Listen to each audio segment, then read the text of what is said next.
ஒரு வேலை செய்ய மாட்டேன் அந்த போடுகால எல்லா வேலையும் நானே செய்ய வேண்டியதாக்குதா வரட்டேன் இன்னைக்கு.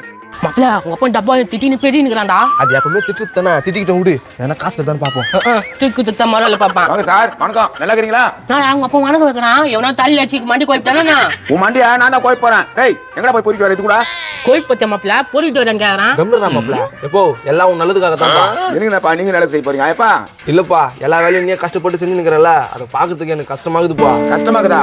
அதுக்கு வந்து கூட மாட செய்யணும். நான்ப்பா பண்றது, எனக்கு 4 இடத்துக்கு போற வேலை இருக்குதுல்ல, அதுக்கு தான் கருவாடு வைக்கிற அக்கா கிட்ட பேசிட்டு வந்துக்கிறோம். என்ன சொல்ற மவனே? மாப்பிள்ள உங்க அப்பா புத்தி எப்படி போகுது பத்தியா? கம்னரா, ஆமாப்பா பேசிட்டு வந்துக்கிறோம். ஐயோ என் புள்ள எனக்கு என்னென்ன பண்றானே. அப்புறம் என்ன சொல்லிச்சா? நாளைக்கு வருதான். மின்னலே ஏய் மின்னலே கொஞ்சமா அப்படி வா. மாப்பிள்ள ஏதோ சிறந்த காசு எதனா விட்டு போடியா. அப்பா ஒரு 500 ரூபாய் கொடுப்பா. 5 ரூபாயாப்பா? இந்தப்பா இதுல 6 ரூபாய்க்கு மேலே இருக்குதே. தேங்க்ஸ்ப்பா. வாடா மாப்ள போலாம். எப்பா இருப்பா என்ன போய் நினைக்கிறா? நாளைக்கு கண்டிப்பா வந்துதாமா? நாளைக்கு அவங்க வீட்டுக்காரனை கூட்டின்னு வரதான். வீட்டுக்காரனா? என்னடா சொல்ற? ஆமாப்பா, வீட்டு வேலை செய்யறதுக்கு எவ்வளவு சம்பளம்னு அவர்கிட்ட சொல்லிச்சு. வீட்டு வேலைக்கா? ஆமா, வீட்டு வேலைக்கு தான். மாப்பிள்ள உங்க அப்பனு பேச்ச மாதிரி ஆயிடுச்சு. போயிடலாம்.